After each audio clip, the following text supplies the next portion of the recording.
Vamos hoje,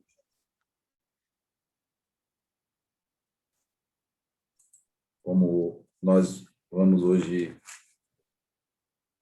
estudar um pouco da carta aos Gálatas. Então, dentro da nossa oração, vamos incluir a leitura, uma leitura, né? Do capítulo 2º, anotar aqui. Gálatas, capítulo 2º, versículos 15 e 16.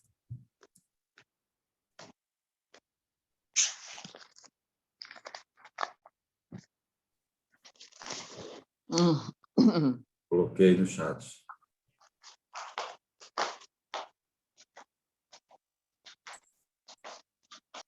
A internet está fraquinha. Boa tarde, meus queridos, meus amados, meus amores. A internet está fraquinha aqui. Então faz hora que eu luto. Não, mas você está aparecendo bem nitidamente aí. Desculpe, tudo bem por aqui? Cheguei depois, interrompi alguma coisa? Começamos com a oração, viu, Rorró? O padre vai rezar e você abre a sua Bíblia no versículo, na Carta aos Gálatas, capítulo 2, versículos 15 e 16. Isso. Vamos de novo. Em nome do Pai, e do Filho, e do Espírito Santo. Amém. Vinde, Espírito Santo, enchei os corações dos vossos fiéis, e acendei neles o fogo do vosso amor. Enviai, Senhor, o vosso Espírito, tudo será criado, e renovareis a face da terra. Oremos. Ó Deus, que instruístes os corações dos vossos fiéis com a luz do Espírito Santo, fazei com que apreciemos retamente todas as coisas, segundo o mesmo Espírito, e gozemos sempre de sua consolação. Por Cristo, Senhor nosso. Amém. Leitura da carta de São Paulo aos Gálatas, capítulo 2º, versículos 15 e 16. Nós somos judeus de nascimento e não pecadores da gentilidade. Sabendo, entretanto, que o homem não se justifica pelas obras da lei, mas pela fé em Jesus Cristo, nós também cremos em Cristo Jesus, para sermos justificados pela fé em Cristo e não pelas obras da lei. Porque pelas obras da lei ninguém será justificado. Palavra do Senhor. Graças a Deus. Em nome do Pai, e do Filho, e do Espírito Santo. Amém. Então, hoje nós vamos, dentro do mês da Bíblia, fazer um estudo ao texto da carta aos Gálatas. Eu não sei se o slide está aparecendo aí na tela de vocês. Tá, né? Está sim, padre.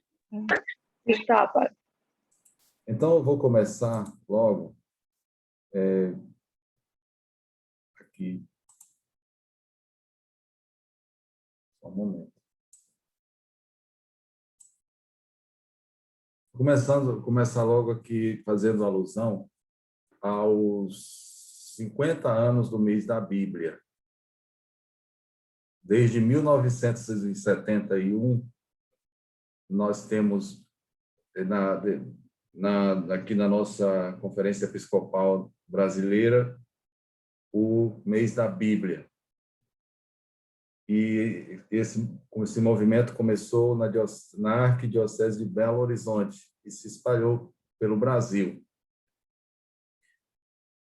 E a cada ano, assim, se escolhe um livro da Bíblia para que se faça um estudo, né? O ideal, certamente, é que se faça uma leitura para que se tenha um conhecimento mais abrangente. E então, assim, num ano se escolhe um texto do Antigo Testamento e no outro um do Novo Testamento. No ano passado, por exemplo, nós estudamos o texto do Deuteronômio.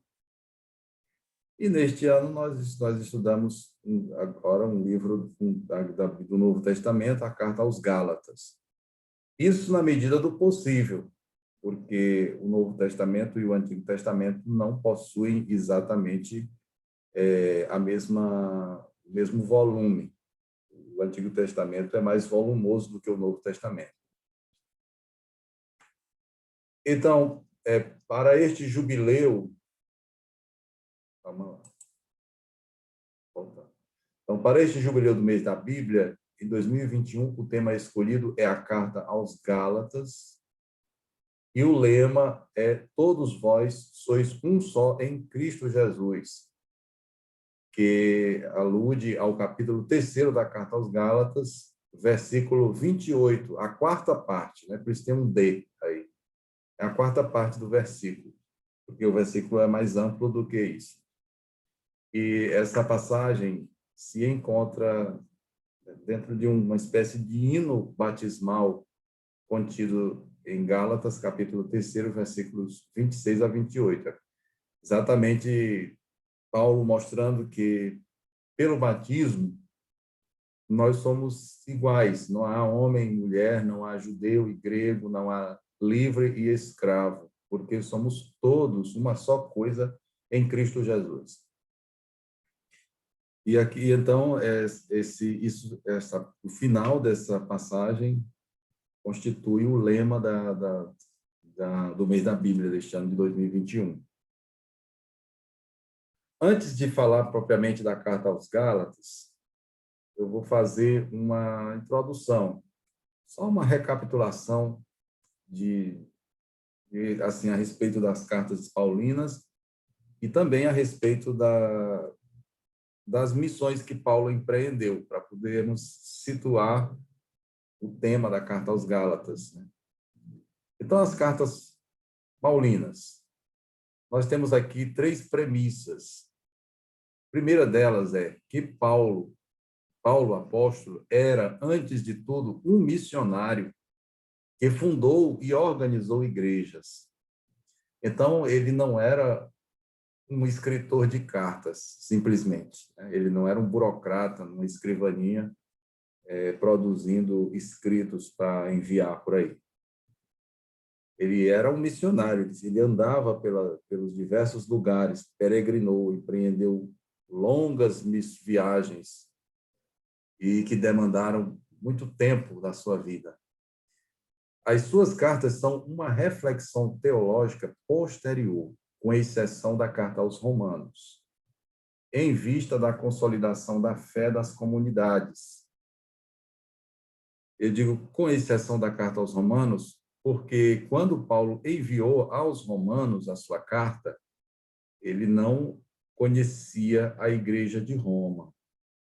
A carta de Paulo aos Romanos é uma espécie de carta de apresentação do seu evangelho. É uma maneira como Paulo preparou a sua ida a Roma. A igreja de Roma já existia antes da chegada de Paulo ali. Então, assim, com exceção da carta aos Romanos, as outras cartas paulinas, elas são uma reflexão teológica posterior à missão. Primeiro, Paulo fundou as comunidades e depois se comunicou com elas através de cartas, em vista de consolidar a fé dessas mesmas comunidades, em vista de dar resposta a questões levantadas, ou então tomando conhecimento de situações, ele reage, né, através de suas correspondências. E a terceira premissa é: o número das comunidades fundadas por Paulo e seus companheiros é bem maior do que o número das comunidades que receberam alguma carta do apóstolo. Existem 4 cartas paulinas que são endereçadas a indivíduos, que são a carta a Filemon e as 3 cartas pastorais, as duas cartas a Timóteo e a carta a Tito. As outras são endereçadas a igrejas, a Corinto, aos Gálatas, aos Tessalonicenses, né? E assim por diante. O número das igrejas fundadas por Paulo excede em muito o número daquelas que receberam cartas suas. Paulo fundou muito mais igrejas do que essas que nós conhecemos como destinatárias de suas cartas. Então, não é que ele tenha fundado apenas essas a quem ele enviou cartas. Foram muitas igrejas que Paulo fundou, realmente.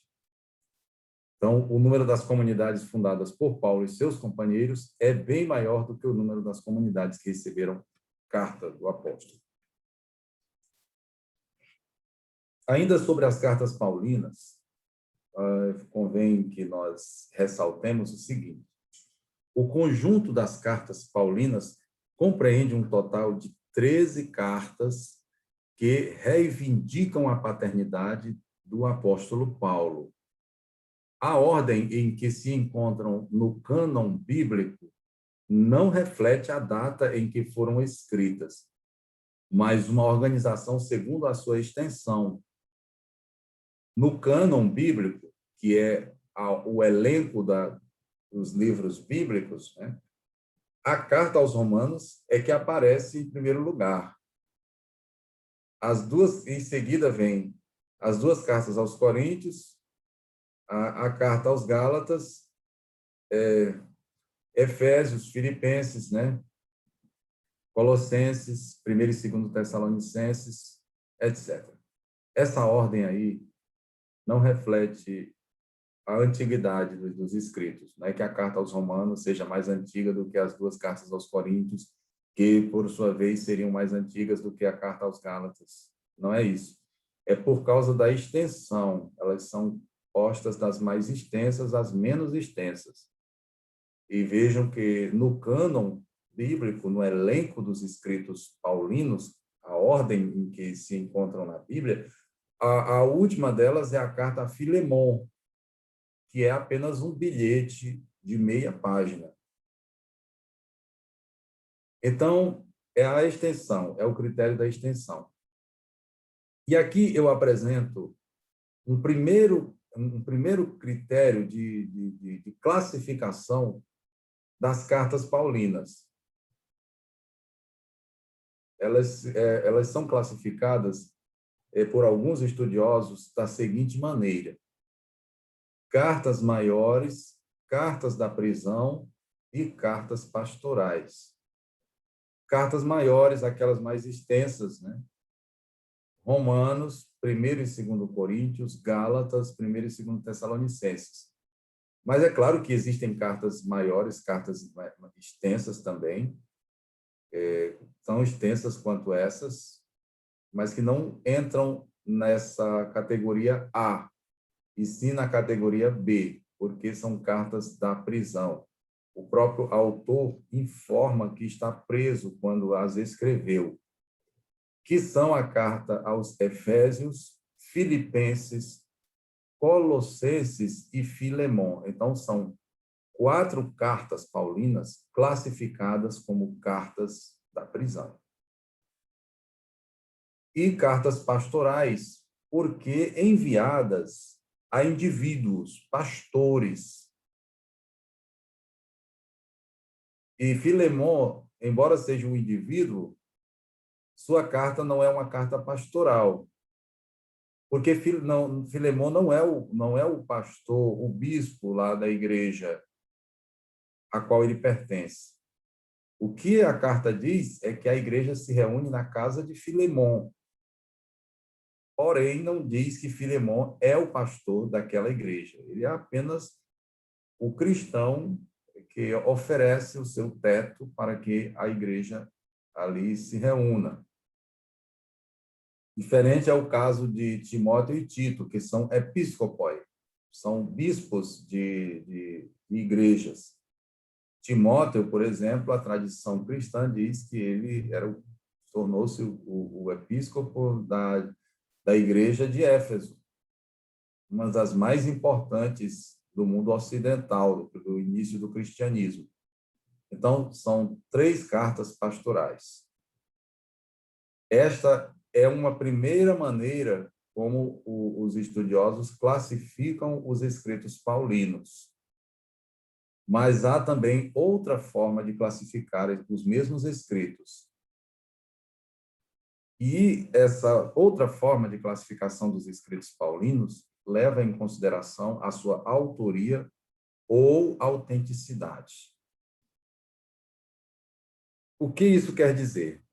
Quer dizer o seguinte, que com relação à autoria, existe discussão. E não todas as 13 cartas paulinas são igualmente aceitas entre os estudiosos como autênticas, isto é, como tendo sido escritas ou ditadas pelo apóstolo Paulo. E aí, então, os estudiosos classificaram, segundo esse critério da autoria ou autenticidade, os escritos paulinos em 3 categorias, que são cartas protopaulinas, cartas deuteropaulinas e cartas tritopaulinas. Proto significa primeiro, deutero significa segundo, e trito significa terceiro. Então, as cartas protopaulinas. Qual é o critério para que elas sejam classificadas como tais? O critério é o seguinte: não há entre os estudiosos sérias contestações à sua autenticidade. Para os estudiosos, na sua maioria, Paulo é seguramente o autor desses escritos, porque ele mesmo os escreveu ou então os ditou para que um secretário, um escriba, anotasse, né? Quais são esses escritos? A carta aos Romanos, as 2 cartas aos Coríntios, a carta aos Gálatas, Filipenses, 1 Tessalonicenses e Filemon. São, portanto, 7 as cartas chamadas protopaulinas, cuja autenticidade, cuja autoria, a paternidade paulina, não é seriamente questionada pela maioria dos estudiosos. Existe o outro grupo, cartas deuteropaulinas. Deutero significa segundo, né? Então, a sua autenticidade não é segura ou é negada por certo número de estudiosos. A respeito desses 3 escritos, Efésios, Colossenses e 2 Tessalonicenses, os estudiosos argumentam que não foram escritas por Paulo, outros dizem que foram escritas por Paulo, mas apenas parcialmente. Então, assim por diante. Ou seja, a respeito da autoria paulina e, consequentemente, da sua autenticidade, sobre Efésios, Colossenses e 2 Tessalonicenses, pairam muitas discussões, né? Uns que argumentam que elas são autenticamente paulinas, outros que argumentam que elas não são, que foram escritas por discípulos de Paulo, com base nas ideias do apóstolo, outros ainda que argumentam que elas são apenas parcialmente autênticas, isto é, de autoria do próprio apóstolo. E existe essa terceira categoria, as chamadas tritopaulinas, que dificilmente seriam do apóstolo Paulo, pois usam uma linguagem diferente daquela utilizada pelo apóstolo e tratam de questões que passaram a existir nas comunidades no final do século I, quando Paulo já não estava mais nesta vida, porque o apóstolo Paulo foi martirizado antes do ano 70. Então, quais são essas cartas chamadas terceiro-paulinas? A primeira e a segunda Timóteo e a carta a Tito.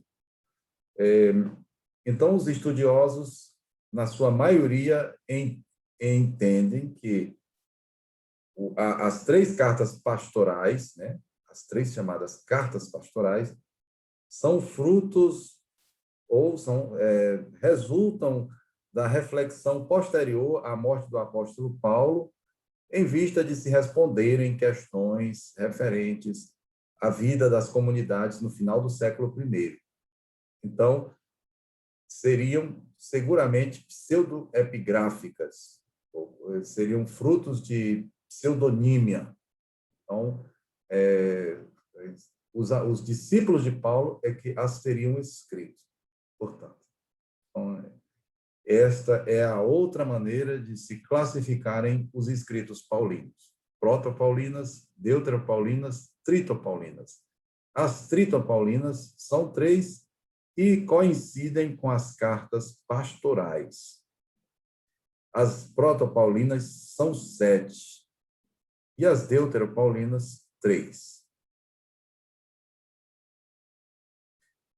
As viagens missionárias de Paulo, e aqui também nós temos uma premissa a respeito das datas. As datas são as mais prováveis, porém existem mais dúvidas do que certezas sobre a sua fixação. As datas são apenas aproximativas.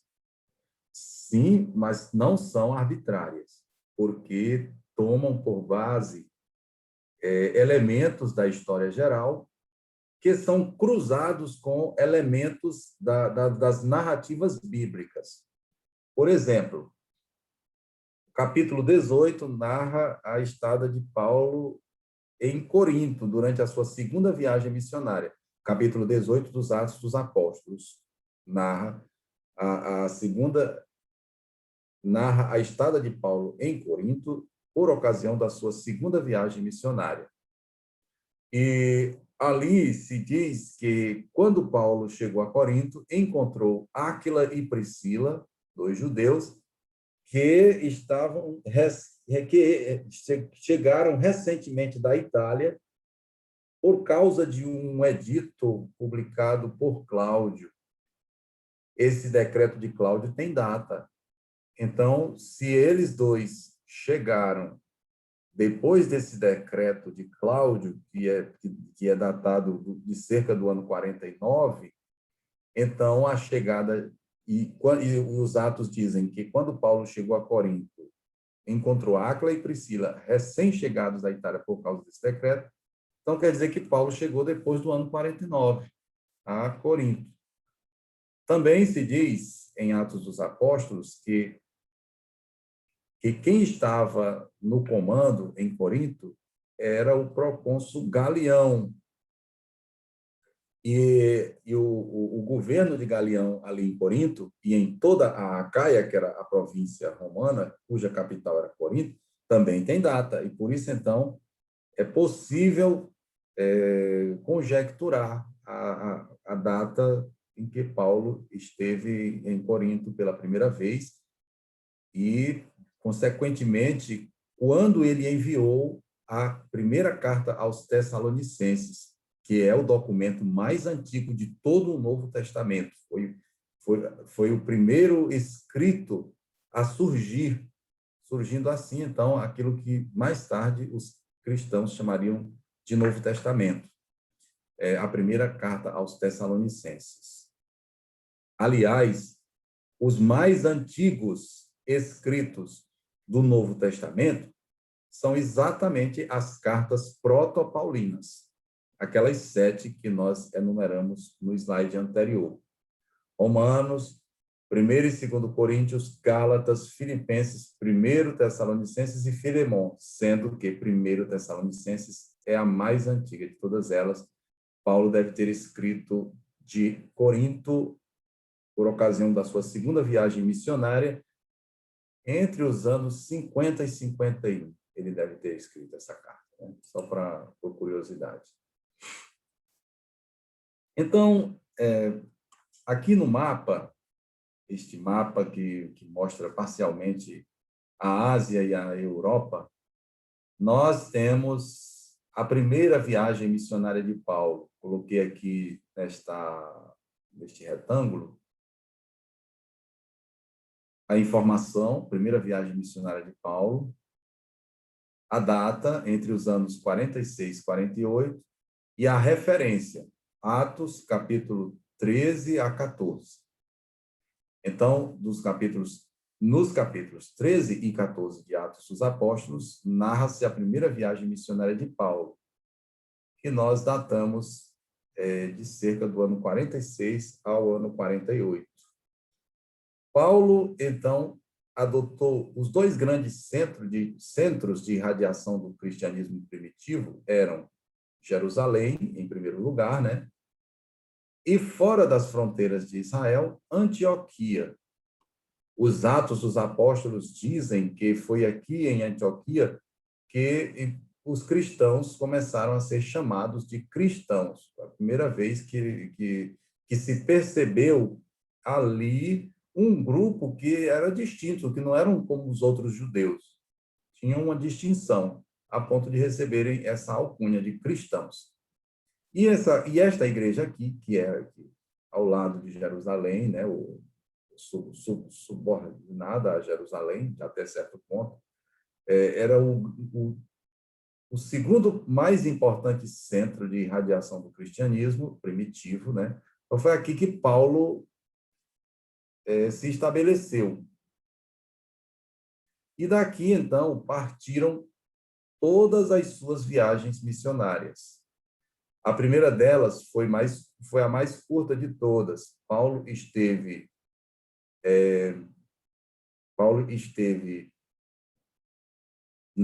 em Creta, né?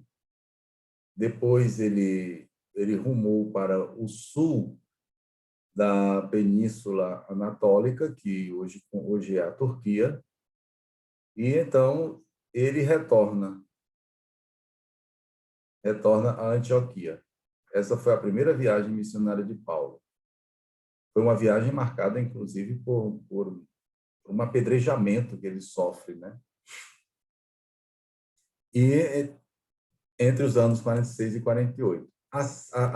Desculpa. A segunda viagem missionária de Paulo é datada dos anos 49 a 52 e narrada em Atos, capítulo 15, versículo 36, ao capítulo 18, versículo 22. Eu vou aqui voltar a uma coisa que eu me esqueci de dizer, porque alguém pode estar assim perguntando. Onde está a carta aos Hebreus? Porque eu não falei dela.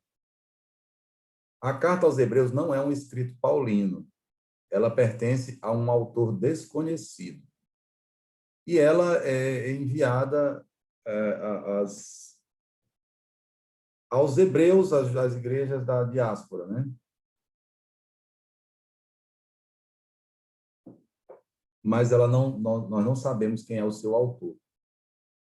Erroneamente, ela foi atribuída a Paulo, mas hoje não se fala mais disso, né? Não se diz mais isso. Então, ela não é um escrito paulino. Embora, quando se estudam os escritos paulinos, ela também seja estudada com esses escritos. Mas não é uma carta paulina. É de um autor desconhecido.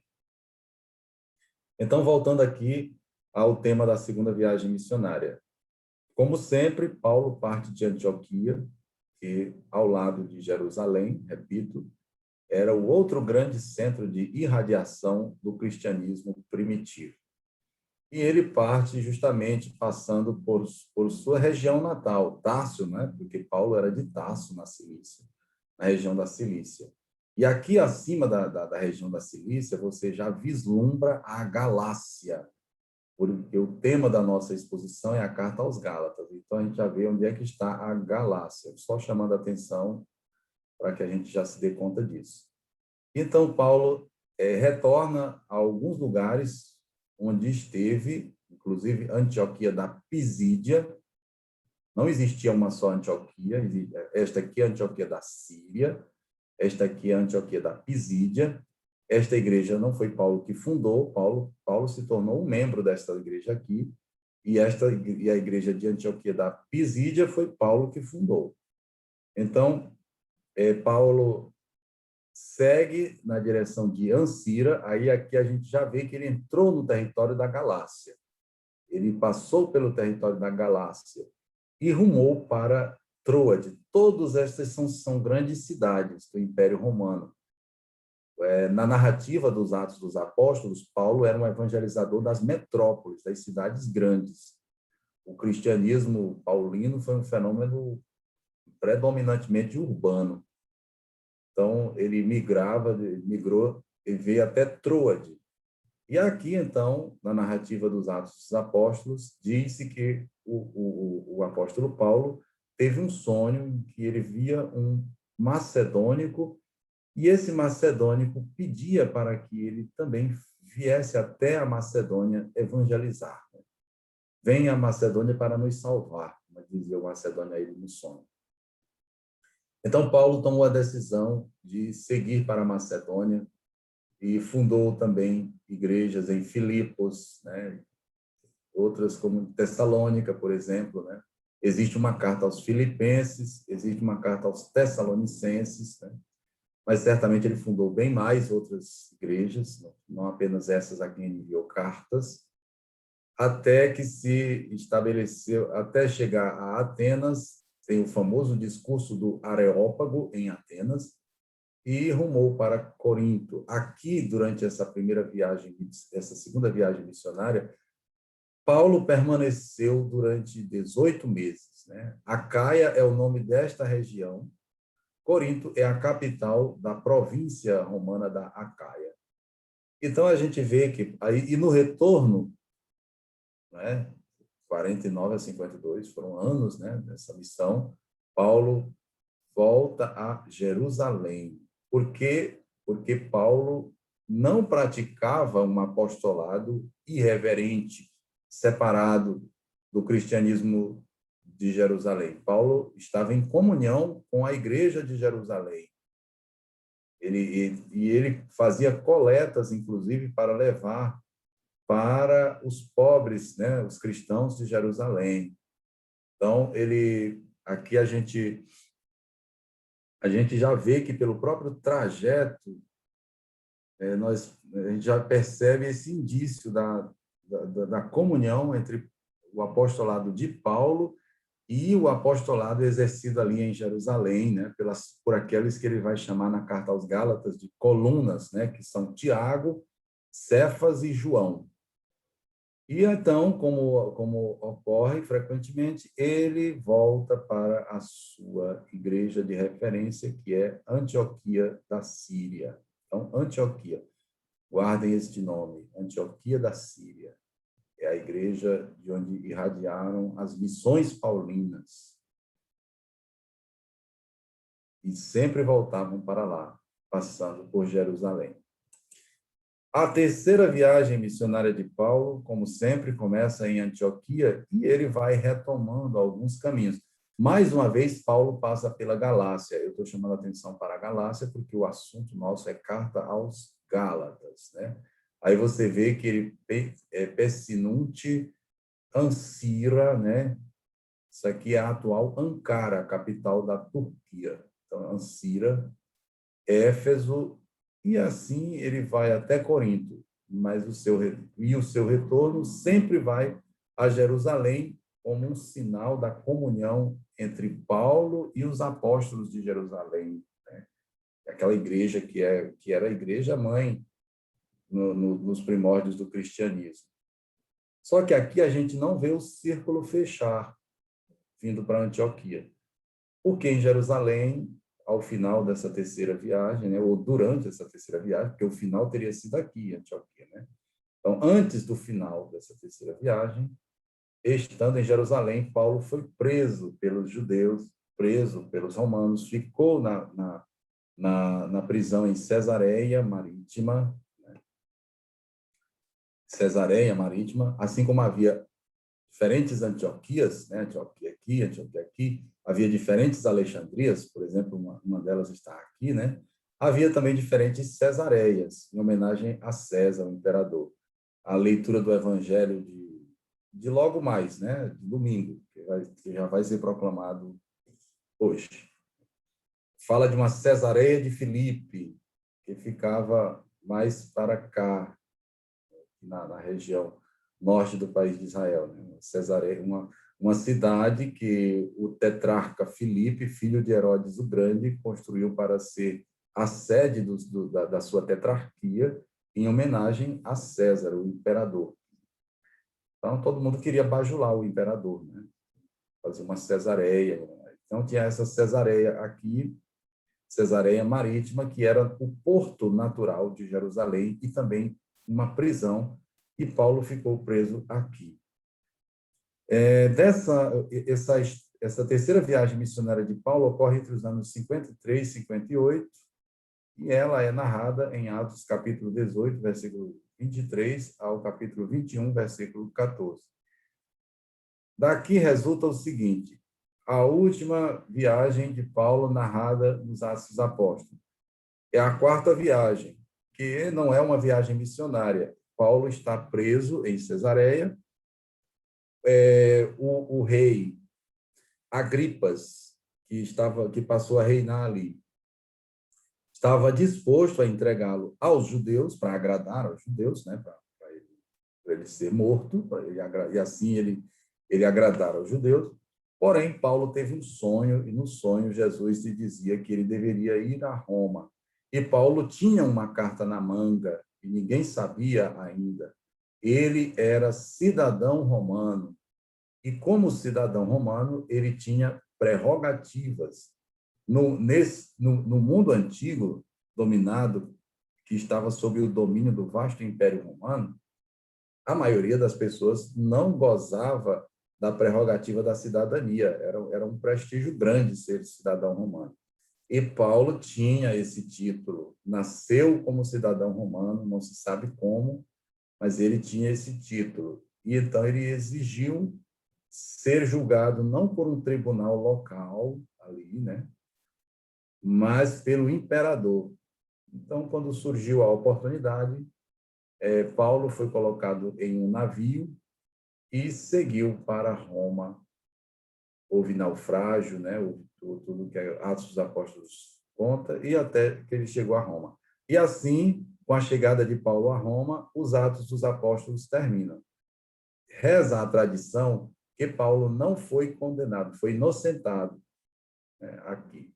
E somente, e daqui, o historiador Eusébio de Cesareia, no século III, escreveu a obra intitulada História Eclesiástica. Paulo seguiu para a Espanha. E só depois, num retorno a Roma, lá pelo ano 67, é que ele foi martirizado, né? Foi decapitado. Foi preso uma segunda vez e decapitado. Então, é essa a cronologia paulina.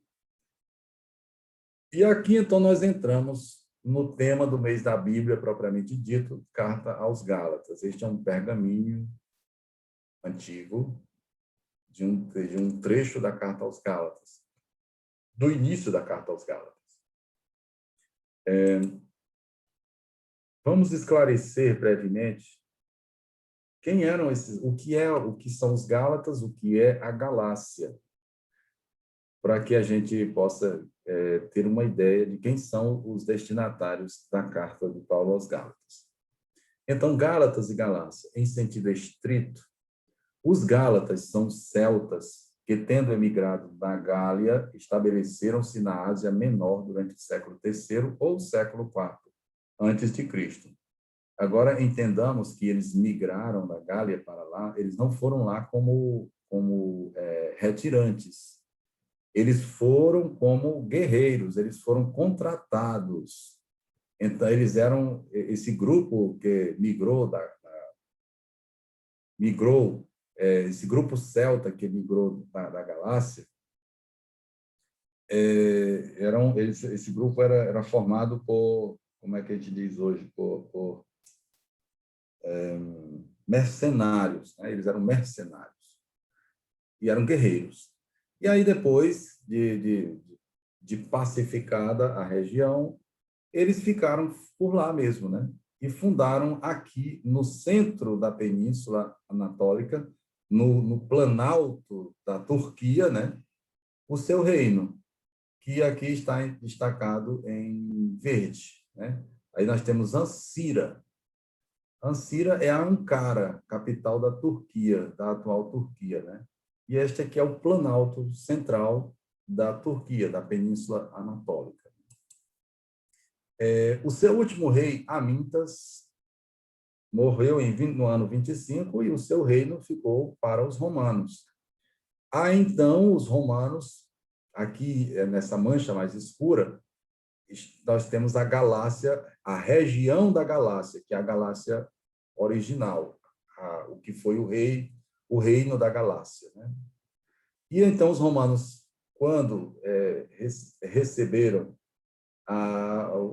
o reino da Galácia, né, de Amintas, que tinha morrido, ampliaram, né, acrescentaram mais territórios, essa parte aqui, olha, que está no cinza mais escuro, né, num cinzazinho,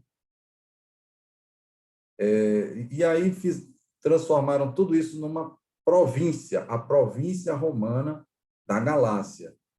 Mas não quer dizer que este povo aqui, dessa parte que foi incorporada pelos romanos, passou a se chamar de Gálatas. Certamente não passou. Continuaram a ser chamados de Gálatas apenas os habitantes do antigo território da Galácia, do antigo reino da Galácia, né?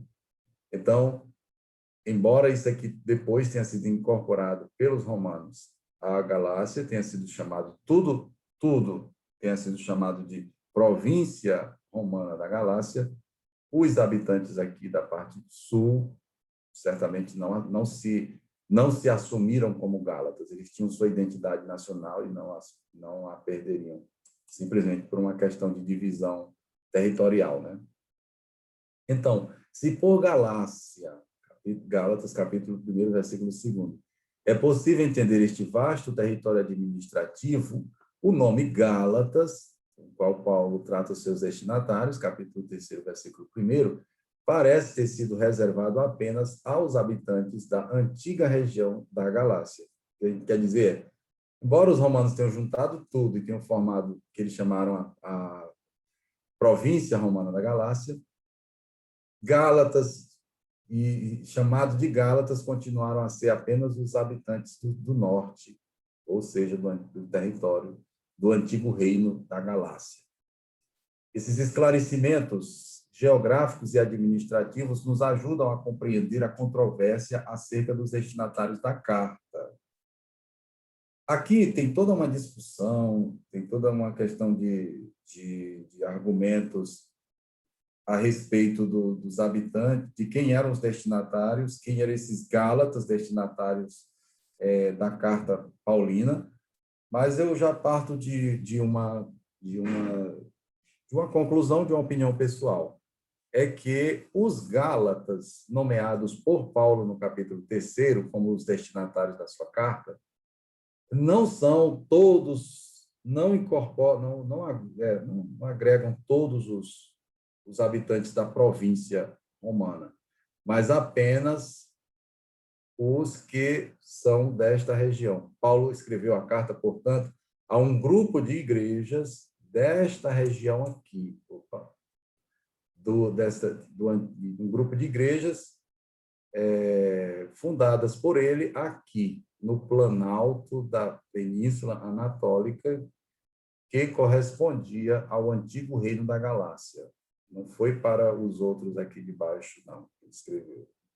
Só para não ficar muito, não levar muito tempo nessa discussão. Então, os destinatários devem ter sido esses aí, né? Por uma série de razões.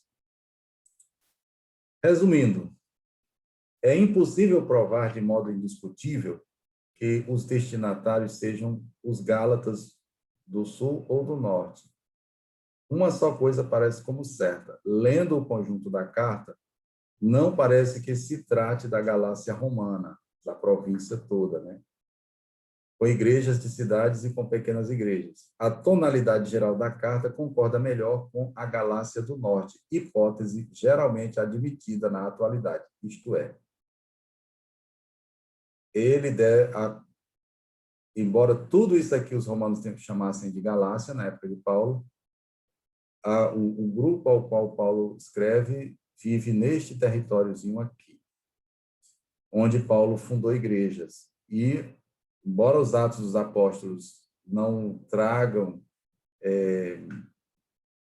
detalhes sobre a criação de comunidades por Paulo nesta região, mas ali em Atos se narra que Paulo passou 2 vezes nesse território.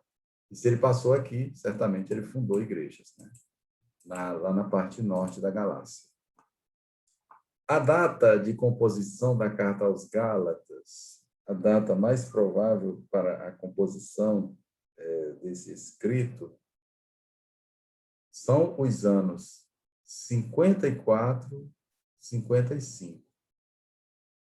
E como a carta aos Gálatas, aqui, 54, 55, de Éfeso, né? Essa é a data mais provável. Embora existam os que defendem que ele a enviou pelo ano 57 da Macedônia. Né? Mas também, se alguém disser que foi 57 da Macedônia, não está cometendo nenhum disparate, né? Haja vista que essa questão da data de composição da carta e do lugar de onde ela foi enviada, é a questão aberta. Então, existe discussão a esse respeito. Mas só para que a gente tenha consciência de que há quem defenda que essa carta data do ano 54 ou 55, tendo sido enviada de Éfeso. Há quem defenda que ela pode ter sido enviada já um pouco mais tarde, né? Pelo ano 57, e não de Éfeso, mas da Macedônia, que é a parte ali que fica ao norte da Grécia. Autenticidade, unidade e integridade. Esses elementos aí não são seriamente questionados. Então, assim, não se questiona entre os estudiosos mais seriamente se a carta é autêntica. Ela é autêntica, ela é uma carta proto-paulina. A sua autoria, ela não é questionada seriamente. Paulo é o seu autor. Ele a ditou. Alguém anotou e ele ditou. E, no final, ele completou, ele escreveu o finalzinho da carta. Unidade é a mesma coisa. Não são cartas, a carta aos Gálatas não resulta de uma compilação de bilhetes. Pelo visto, ela é uma carta só mesmo, escrita toda ela de uma vez só. Unidade e integridade, certo? E ela é integralmente do apóstolo Paulo. Eu posso, se alguém quiser, a esta altura, interromper para fazer alguma pergunta, eu também estou disponível. Ok?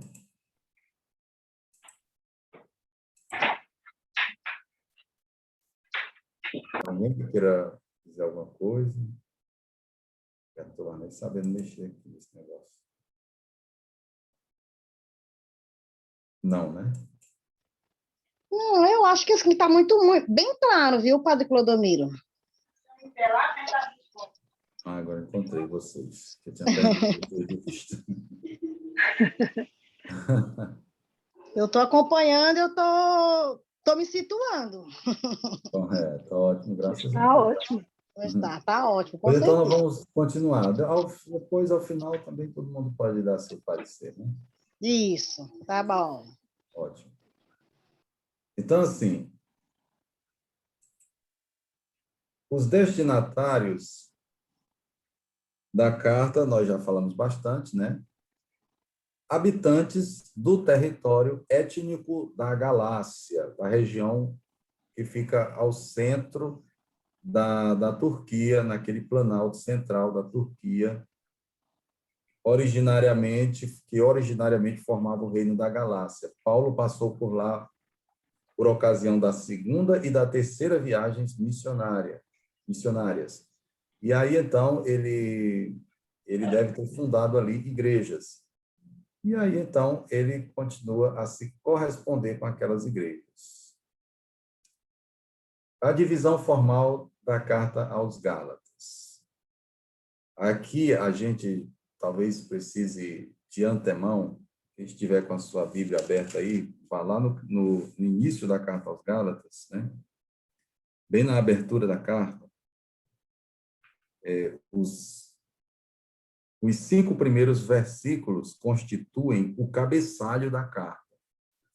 O cabeçalho de uma carta é composto de remetente, destinatário e saudação. Basicamente é isso que existe no cabeçalho de uma carta. O nome do remetente, do seu destinatário e a saudação. O que é que diz Paulo no começo da carta, no cabeçalho, da carta aos Gálatas? Diz assim, olha, Paulo apóstolo, não da parte dos homens, nem por intermédio de um homem, mas por Jesus Cristo e Deus Pai, que o ressuscitou dentre os mortos, e todos os irmãos que estão comigo, as igrejas da Galácia. Então, aqui está o remetente, Paulo, o destinatário, as igrejas, né, no plural, da Galácia. E aí vem a saudação. Graça e paz a vós da parte de Deus, nosso Pai, e do Senhor Jesus Cristo, que se entregou a si mesmo pelos nossos pecados, a fim de nos livrar do presente mundo mau, segundo a vontade do nosso Deus e Pai, a quem seja dada a glória pelos séculos dos séculos. Amém. Então,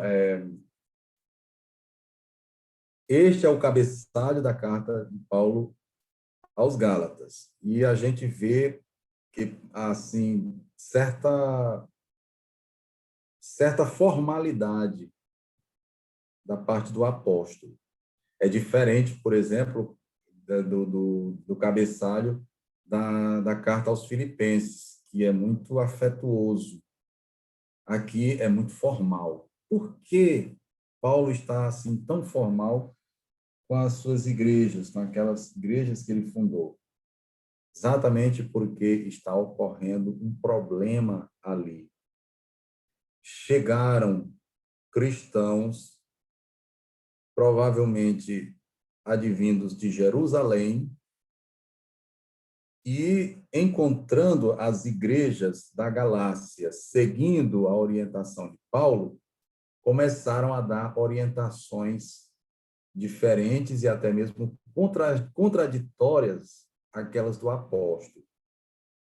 Por exemplo, Paulo, nós lemos aqui no capítulo 1, versículos 15, aliás, capítulo 2, versículos 15 e 16, Paulo dizer que ele dizer assim: pela fé, sabendo, entretanto, que o homem não se justifica pelas obras da lei, mas pela fé em Jesus Cristo, né? Então, assim, não são as obras da lei que vão justificar o ser humano, mas é a fé em Jesus Cristo que vai justificá-lo. Então, esses pregadores que vieram de fora, oriundos de Jerusalém, colocaram em xeque esse ensinamento paulino. E aí, então, estavam fazendo a cabeça dos Gálatas para que eles aceitassem ser circuncidados.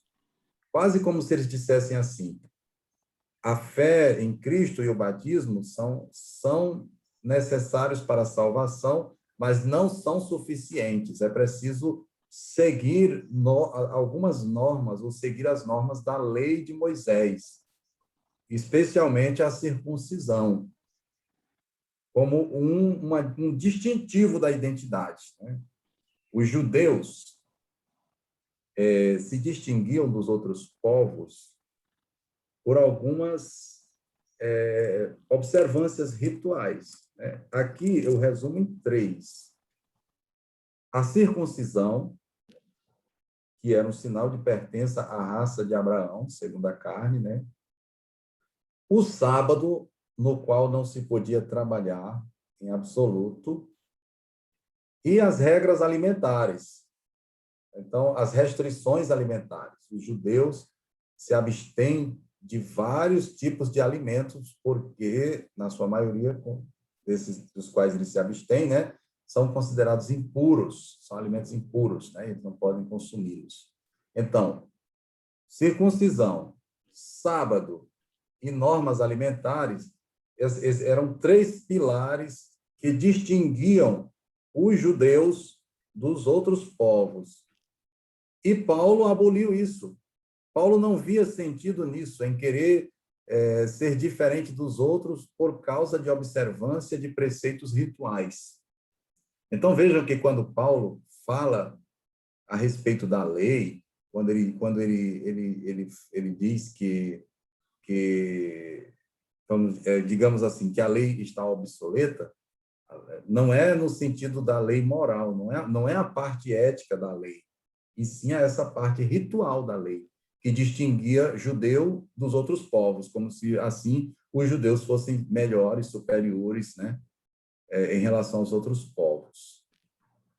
A parte ética da lei, Paulo continuou a defender. Não matarás, não roubarás, honrar pai e mãe, amar a Deus, né, amar o próximo, tudo isso continua valendo.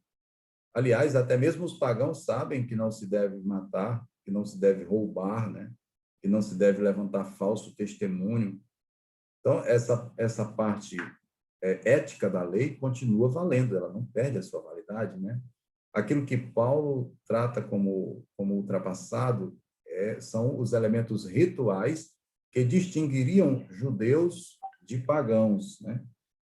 Para a igreja, esse tipo de elemento não faria sentido algum, porque não é nisso que se encontra a justificação do ser humano.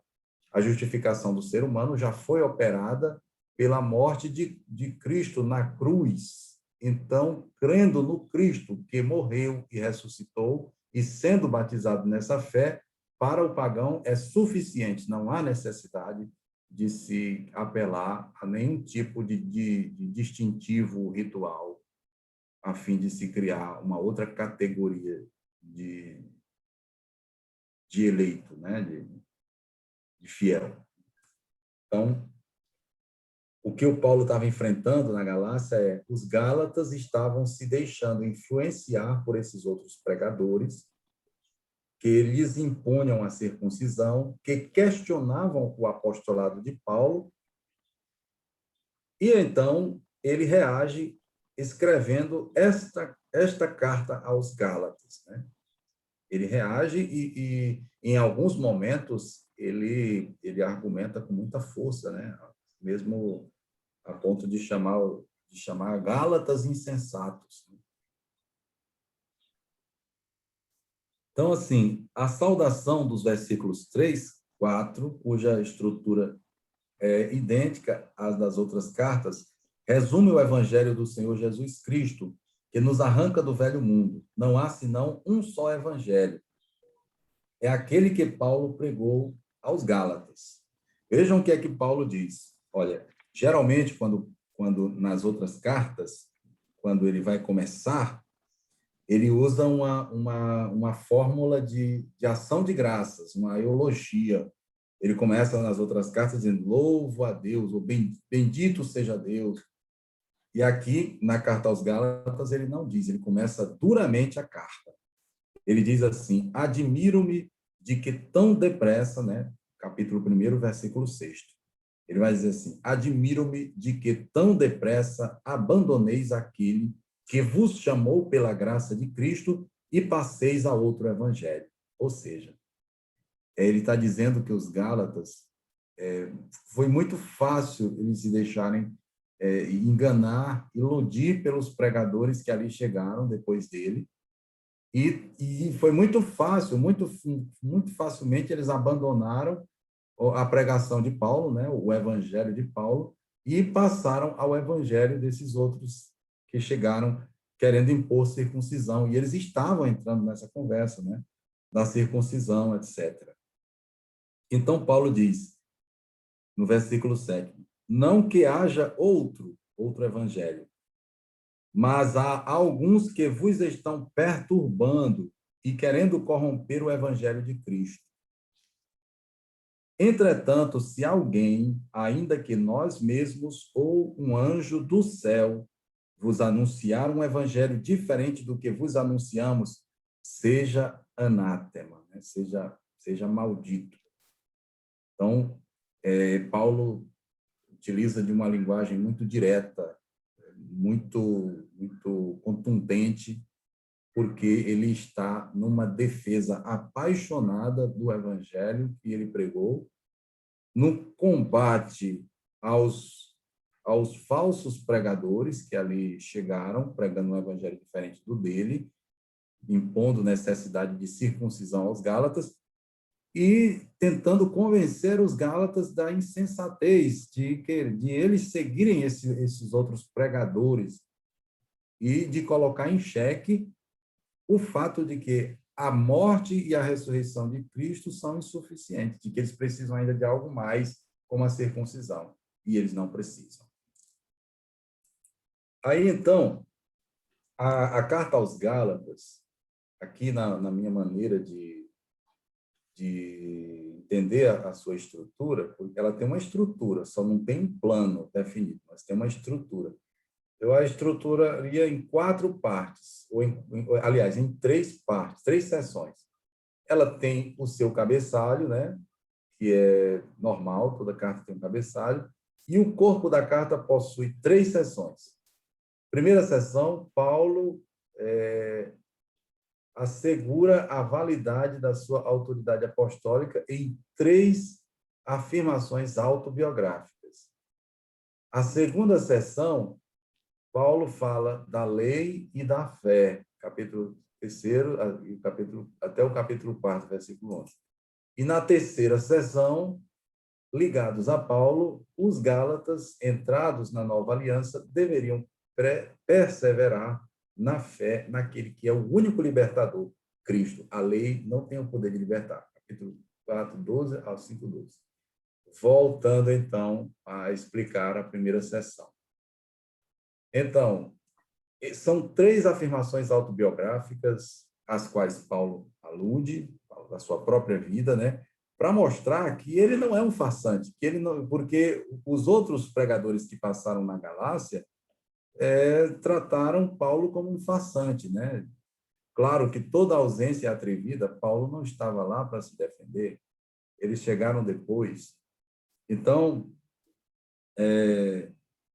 ensinaram aos Gálatas a desconfiar daquilo que Paulo lhes disse, até mesmo a ponto de, talvez, de caluniar o apóstolo, de pregar um evangelho que não se afinava com o evangelho dos apóstolos de Jerusalém. Então, Paulo vai mostrar em 3 acontecimentos da sua vida como o seu evangelho está afinado, né? Sua pregação cristã está afinada com a dos apóstolos de Jerusalém. A primeira se refere à sua conversão, capítulo 1, versículos 11 a 24. Paulo diz que não recebe o seu evangelho dos homens, ele recebeu por revelação de Cristo que o chamou. Muito provavelmente, aqui o apóstolo está fazendo referência à sua conversão, né, que na narrativa dos Atos dos Apóstolos ocorre no caminho de Damasco, quando ele cai por terra. Então, aqui, certamente, ele está fazendo referência à sua conversão, que Lucas narra como tendo ocorrido no caminho de Damasco.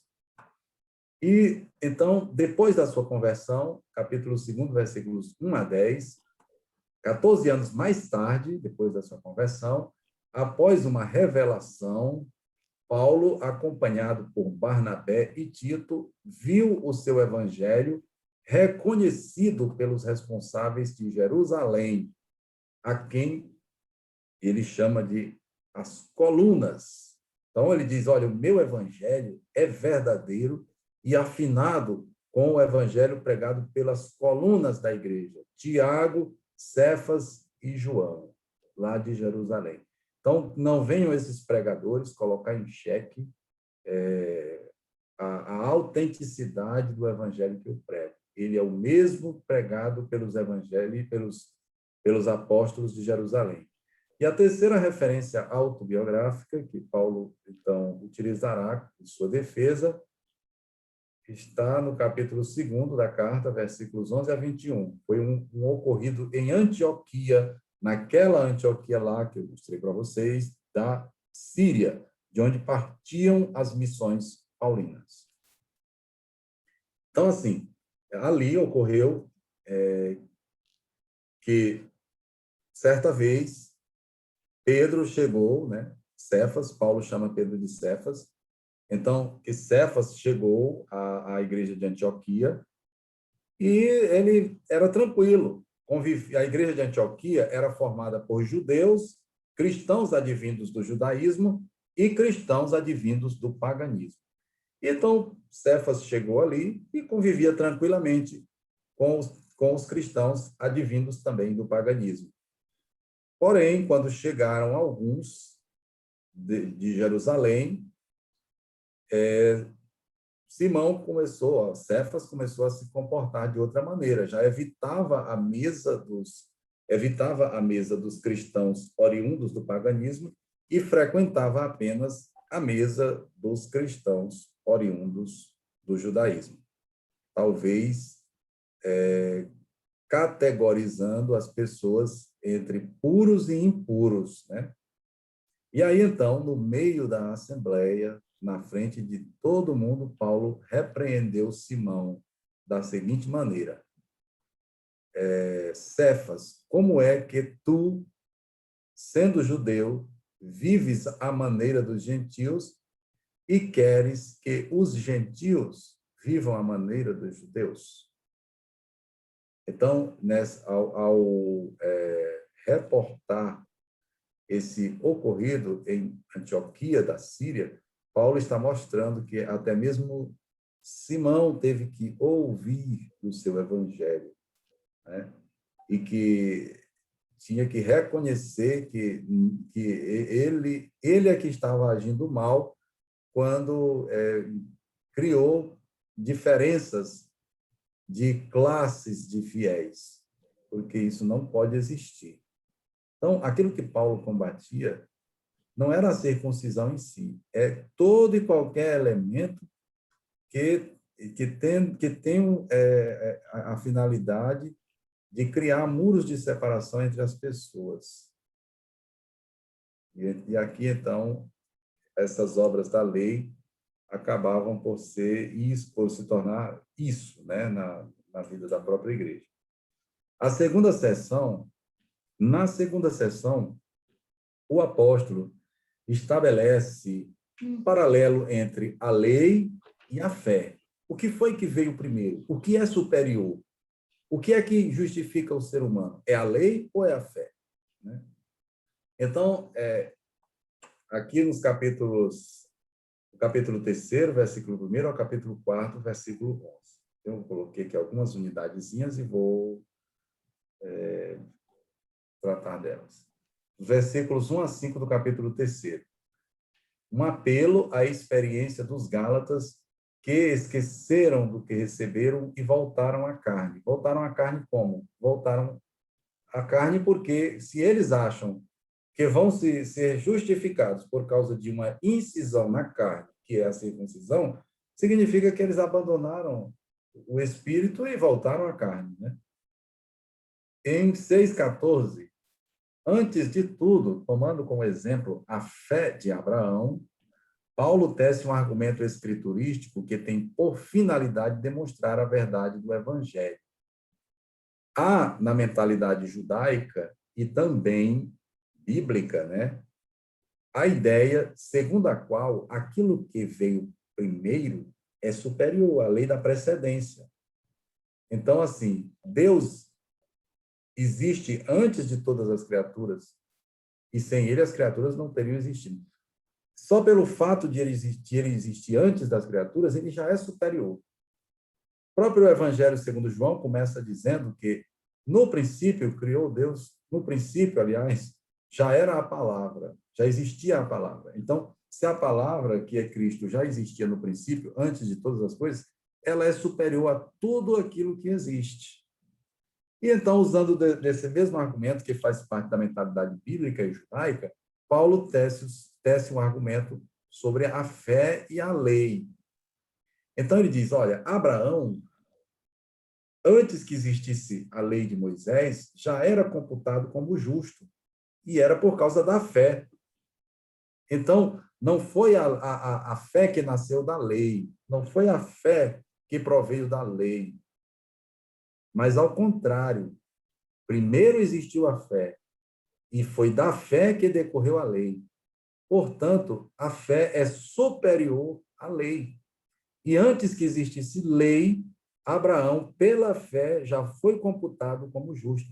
Então, o que nos justifica não é a lei, é a fé. Outra coisa, versículos 15 a 18, do capítulo 3. Servindo-se de um argumento jurídico, Paulo mostra que a lei, vinda mais tarde, não pode modificar o testamento que concede a bênção a Abraão, né? Uma lei não vai retroagir para prejudicar ninguém, né? A bênção de Abraão permanece e pronto. Depois, nos versículos 19 a 29 do capítulo 3, né? Nós temos uma passagem que se subdivide em duas partes.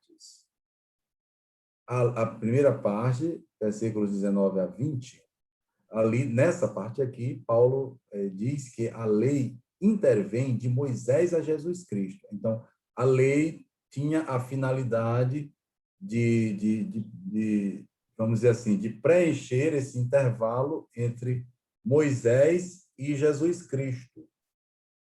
Segunda parte, do versículo 21 ao 29, Paulo argumenta que a lei teve um papel de pedagogo, no sentido antigo. O que era o pedagogo? Pedagogo era aquele escravo grego, né? A palavra pedagogo é composta de duas raízes. Pais, que significa criança, e agen, ou ágo, que significa conduzir. Então, o pedagogo era esse escravo que dava à criança as primeiras... os rudimentos da educação, da civilidade, né, da etiqueta e de tudo mais.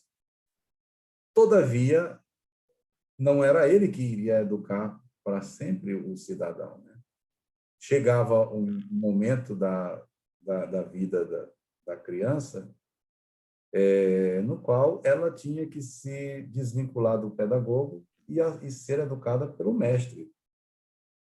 Aí é onde entrava em cena aquela educação mais mesmo, vamos dizer assim, mais para a cidadania propriamente dita, né? Voltada para a cidadania propriamente dita. Então, o Paulo usa essa figura. A lei é como aquele escravo pedagogo que conduziu a criança até certa idade.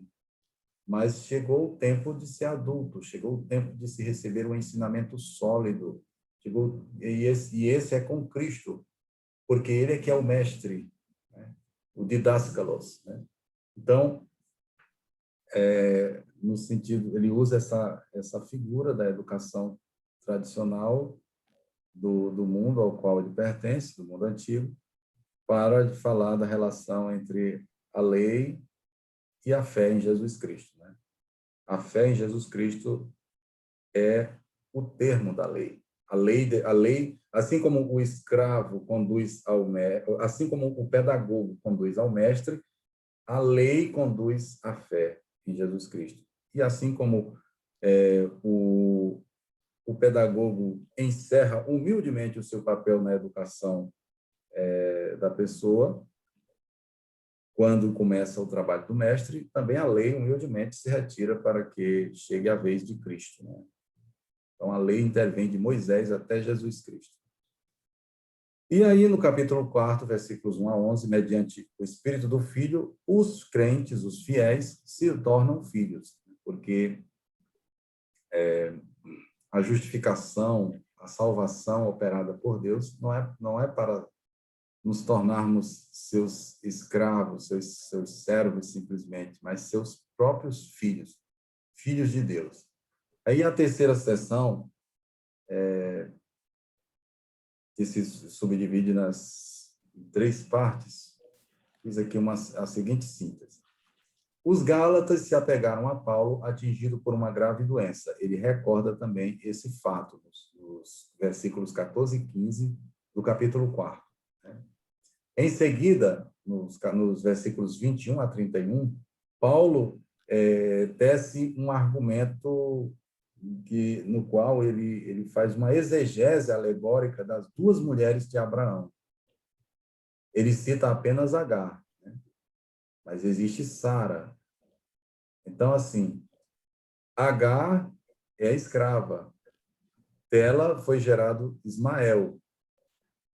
Sara é livre. Dela foi gerado Isaac.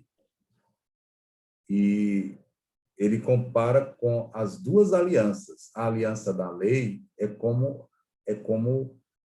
a aliança com Agar, que gerou o filho da escrava, mas que não era o filho da promessa.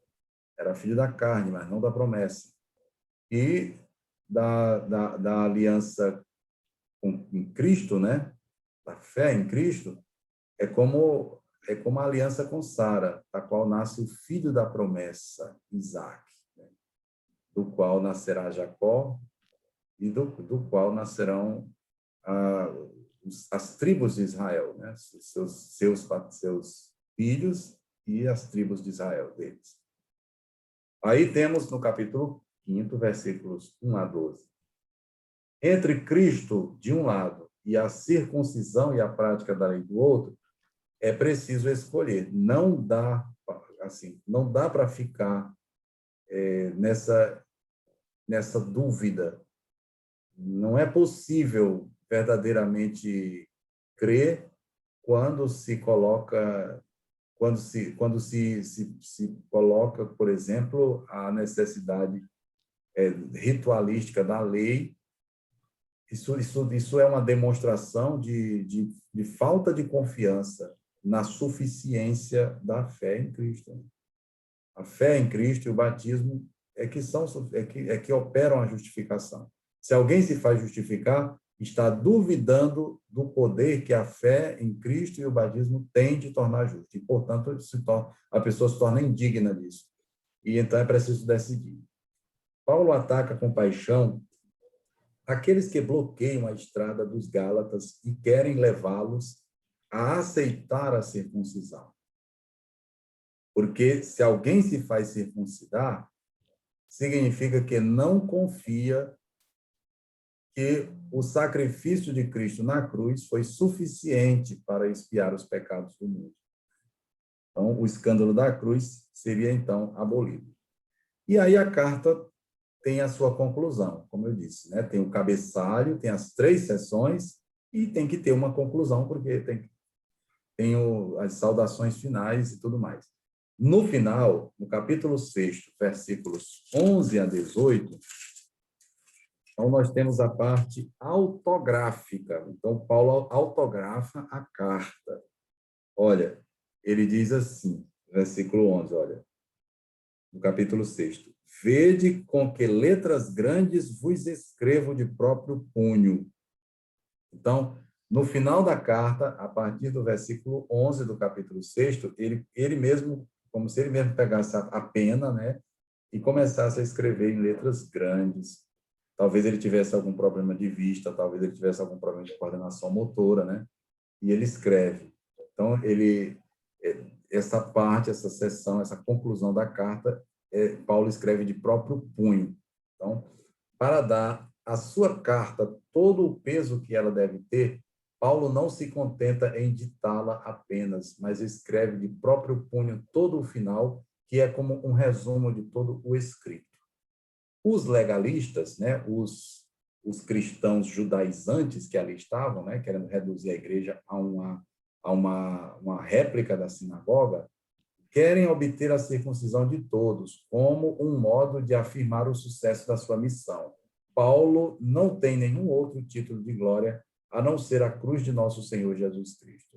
E este é o instrumento privilegiado da salvação. aos Gálatas cabe escolher. E aí, então, ele faz aquela sua habitual saudação. Irmãos, versículo 18 do capítulo 6. Irmãos, que a graça de nosso Senhor Jesus Cristo esteja com vosso espírito. Amém. Então, assim Paulo conclui o conteúdo da carta aos Gálatas. Eu coloquei aqui também um apêndice. Não é um apêndice curtinho, mas é uma com 3 elementos, 3 ou 4, não me lembro mais. O primeiro elemento é o gênero literário. Então, a análise da carta aos Gálatas revela o caráter profundamente pessoal deste escrito.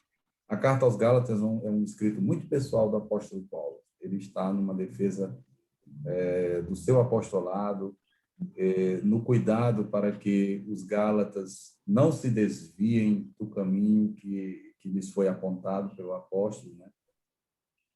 E também ele está no ataque contra aqueles que estão criando desordens lá nas igrejas da Galácia. O pensamento é de tal forma apaixonado que vai mais veloz do que as palavras que o exprimem. Segundo o momento, Paulo utiliza todos os gêneros literários sem um plano pré-concebido, segundo as necessidades da exposição. Então, essa carta, ela não tem um plano literário muito definido, não. Ela é uma carta, é um ditado do apóstolo, e as ideias, na medida em que as ideias lhe vêm à mente, então o apóstolo as põe para fora, né? E aí ele vai argumentando de várias maneiras. E assim surge essa carta, a carta aos Gálatas. Os responsáveis pela crise na Galácia, quem eram esses contra os quais o apóstolo falou e que haviam criado desordens ali, contra o próprio apóstolo e contra o evangelho que ele pregou, né? Esta carta é destinada a neutralizar alguns agitadores que levam perturbação às igrejas da Galácia.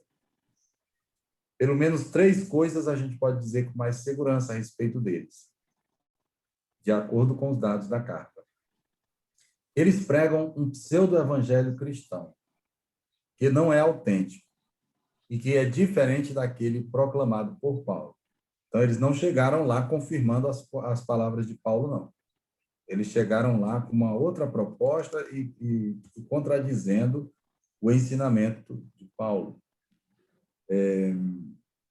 Eles contestam a validade do apostolado paulino a fim de desbancar a autoridade do apóstolo. Mostram-se interessados em separar de Paulo os seus irmãos gálatas, impondo-lhes a circuncisão. E terceiro, não pertencem à comunidade, mas vêm de fora. Quer dizer, não foi um motim surgido ali no seio das comunidades da Galácia. Foi gente que chegou de fora com essas ideias e fazendo a cabeça dos Gálatas e os Gálatas se deixando levar por eles. Terceira coisa, a importância da carta para a história do cristianismo primitivo. Esta página autobiográfica é de importância excepcional. Ela é autobiográfica. Graças à carta aos Gálatas, nós sabemos detalhes importantes da vida de Paulo, que ele mesmo relata nessa carta, né? Ela esclarece alguns pontos da biografia do apóstolo, afirma e situa o seu apostolado e reconhece, sem contestações, a autoridade de Jerusalém. Na própria carta aos Gálatas, a gente vê que Paulo trabalha em comunhão com a igreja de Jerusalém. Quer dizer, Paulo não é um rebelde. Paulo não está inventando um outro cristianismo. Paulo está pregando e ensinando, afinado com os apóstolos de Jerusalém. E a carta aos Gálatas expressa muito bem isso, né? E aí é o final, só para a gente escolher, para mim, uma passagem que resume o espírito de Paulo ao escrever a carta aos Gálatas, é o capítulo 2, versículo 20. Ali Paulo diz: já não sou eu que vivo, mas é Cristo que vive em mim. minha vida presente na carne, vivo-a pela fé no Filho de Deus, que me amou e se entregou a si mesmo por mim. Então, diante de tal convicção, de fato, a gente compreende por que Paulo não vê a necessidade da circuncisão. O próprio Filho de Deus, que nos ama e que se entregou por nós, já é o motivo da nossa justificação. É completo, né, Aderir a pai? ele pela fé e pelo batismo, é isso que nos justifica, sem a necessidade de circuncisão nem de proselitismo, né, dentro da fé cristã. E aqui, então... Porque o essencial, né, Padre, é crer em Jesus Cristo como Filho de Deus. Exatamente, né? Exatamente. Vai igual o Evangelho de João, né? É a partir do crer, né, você já tem a vida eterna, né? Isso. Exatamente. O Evangelho de João pede que a gente creia em Jesus, Filho de Deus, né, que veio ao mundo para nos dar a vida eterna, né? Isso. É o capítulo 17, né? Uhum. Do Evangelho segundo João. É perfeita essa carta, né, Padre? Por isso que ela tem essa importância para a igreja primitiva, né? Porque ela é muito bem fundamentada, né? Totalmente. Ela é a expressão, uma das principais expressões do Evangelho pregado por Paulo, né? Para a gente também, né, A vantagem Padre? de que Porque ela tem muitos dados autobiográficos, né, que mostram que Paulo não era um pregador arredio, ele pregava em comunhão com a igreja de Jerusalém. Ele não estava inventando um cristianismo. E importante assim ele chama atenção para esse aspecto da exterioridade, né, da religião, né? Sim. Sem uma vida realmente fundada, né, na fé em Jesus. Exatamente. E o cuidado também, né, com aqueles que vêm, né, muitas vezes de fora, né, Padre, que pregam, né, algo, né, que não tem a ver com o evangelho, né? Muita gente a Só gente tem sabe, muito peso, né? Bota mais peso, né? É carga, né? isso continua, né, hoje na igreja. Continua assim. Infelizmente, está muito forte, né? Está muito forte, chega colocando mais fardos, colocando em sinais externos a confiança mais do que naquilo que brota de dentro. Exatamente. Ainda bem que a gente está com um Papa, né, que assim... E que é muito mal compreendido, né? Com certeza, mas exatamente por isso, né? Porque ele prega o evangelho na sua essência, né? Aí tudo que ele pede é mal interpretado, né?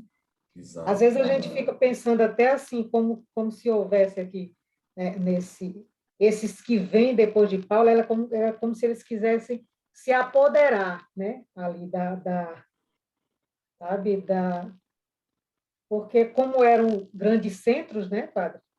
Sim. Realmente, naquela época devia ter uma grande importância, né? E talvez hoje seja isso que aconteça com a igreja, né? Porque o Papa ele coloca uma igreja assim realmente em comunhão, né? Uma igreja assim unitária, em saída para o pobre, né? Para o sofredor. E é difícil porque as pessoas continuam ainda, né, criando rótulos, né? Criando muitas normas. Normas, né? títulos, né? Uhum. Poder, né? O poder.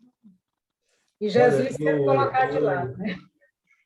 Eu comparo o seguinte, eu digo isso, talvez, pode até ser grosseiro, mas costumo dizer que tem gente que precisa de um cabresto para não desembestar de vez.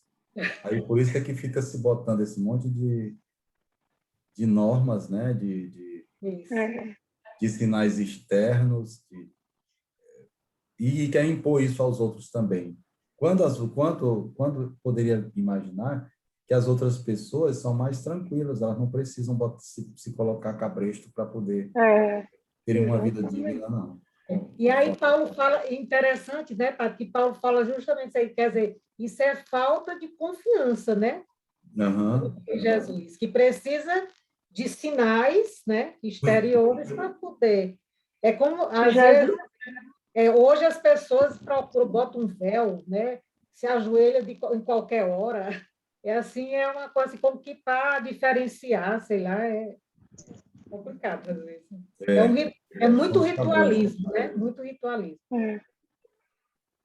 É o cabresto para não desembestar. Eu tava vendo uma foto de uma crisma lá na igreja do Amparo, o pessoal que crismou tudo de véu. Eu disse, meu Deus, meu osso de véu, eu disse, meu Senhor, que coisa, não tem essa necessidade. O importante é, como o senhor disse, o que vem do interior, é aquela experiência pessoal que eu faço com Jesus e que me leva a viver pautado do seu evangelho, né? E aí, quando a gente vê assim na prática, quer dizer, numa cidade quente como Teresina, você pegar, botar um véu na cabeça, minha amiga, é um fardo, é um cabresto, é um fardo muito pesado. Sim. E aí você não vai usar véu em todo lugar, né? Nós não somos cristãos, né, só naquela hora. A gente é em todo lugar, né? E a gente vê um fenômeno também entre, por exemplo, alguns padres mais jovens de viverem se enfeitando, né, com excesso de paramentos. E aí a gente fica, assim, quando critica, não é porque não aceite, não é por não aceitar os símbolos, mas é porque a gente já é tão escaldado com tanta hipocrisia que acaba que essas coisas suscitam uma desconfiança imensa. E o símbolo, né? E o símbolo ele tem um sentido, né, padre? Que é para levar algo muito maior, não é para provar nada para ninguém, né? É para fazer com que a gente mergulhe no mistério, né? Se não for, se não tiver isso, para colocar a gente num contexto litúrgico, né?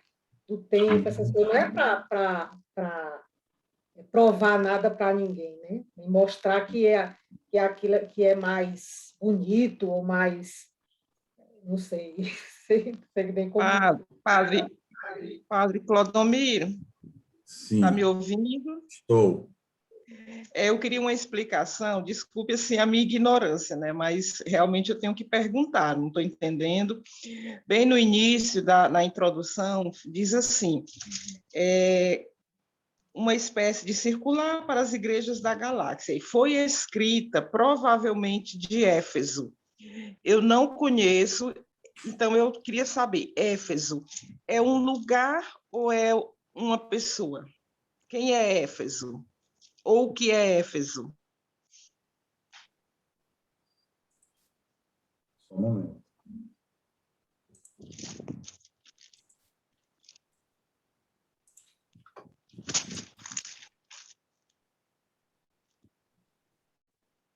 Éfeso, olha, as igrejas, no livro do Apocalipse, são citadas 7 igrejas. Sim. 7 cidades, né? Onde existem igrejas Sim. cristãs. E uma dessas cidades é Éfeso. Então, só respondendo, Éfeso é uma cidade aqui da parte... Dá para ver no mapa? Sim, estou acompanhando. E da parte mais ocidental dessa península aqui, que é a Turquia, né? E Éfeso era uma das igrejas mais importantes também dos primórdios do cristianismo. Nesta cidade existia, vamos dizer assim, uma das igrejas mais atuantes do cristianismo primitivo, fundada por Paulo. Existe uma tradição que liga também, olha, além de ela ser uma das 7 igrejas do Apocalipse, a igreja de Éfeso, né? Existe uma tradição que liga Éfeso ao apóstolo João, inclusive a própria mãe de Jesus. própria Maria, mãe de Jesus. Então, Éfeso é essa cidade aqui. Então, Paulo passou em Éfeso durante a sua terceira viagem missionária. Paulo passou aqui uns 2 anos nessa cidade. Certo? Ele passou cerca de 2 anos aqui, em Éfeso. 2 anos e 3 meses. Então, só respondendo, Éfeso é uma cidade onde Paulo esteve mais de uma vez e esteve por muito tempo e onde provavelmente esteve até preso. Mas os Atos dos Apóstolos não dizem. São os estudiosos que acham que ele já esteve até preso por lá. Certo. Ok, obrigada, padre. Nada.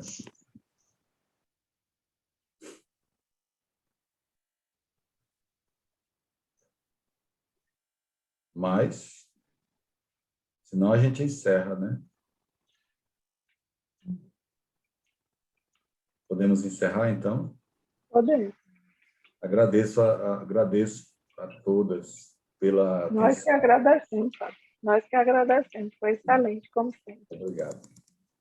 Nós Vamos gostamos terminar, então, tanto com que a oração. assistimos quinta e quisemos ver de novo hoje, para ficar bem Já aprendido assistiram mesmo. quinta-feira? Aquela transmissão não prestou, não. Eu achei um pouco ruim por causa dos Foi fraca. slides, né? Mas foi o que deu para fazer na hora ali também. Mas nós estávamos tudo lá. Eu digo, não, pô, agora nós vamos de novo. Saboreava de pé, né? Slides. Viu como a gente gosta? Eu estou E notando. Estou E notando. como? Obrigado, Beatriz. A gente é que agradece, padre. Padre. A gente não Então vamos perde, rezar juntos a gente não perde nada. Vamos. Só ganha. Não, eu digo no sentido de participar, de assistir tudo. Eu digo, vai ganhar, porque alguma coisinha que não tenha ficado, a gente admite mais, né? Exatamente. Vamos rezar, então, em nome do Pai, e do Filho, e do Espírito Santo. Amém. Ave Maria, cheia de graça, o Senhor é convosco. Bendita sois entre as mulheres. Bendito é o fruto do vosso ventre, Jesus.